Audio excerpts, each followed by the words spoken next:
retrotraer al personal del primer corte.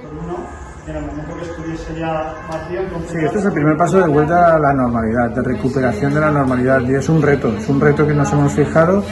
que tiene que salir bien, que va a salir bien y que va a hacer que recuperemos el pulso que esta ciudad tenía antes de la pandemia. No es un pulso que vamos a recuperar totalmente al 100%, es un pulso que vamos a recuperar de manera progresiva, pero es necesario ya comenzar a dar pasos de vuelta a esa normalidad.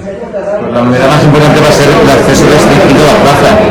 por seguridad y por el protocolo que tenemos, solamente con acreditación se podrá acceder, por lo tanto invitamos a los fieles a que no vengan sin tener acreditación, que puedan seguir la celebración por televisión y que piensen que estamos salvando de la mejor manera esta celebración tan emotiva. Yo por eso pediría unir el fervor y la devoción a la Virgen con la prudencia y con la responsabilidad.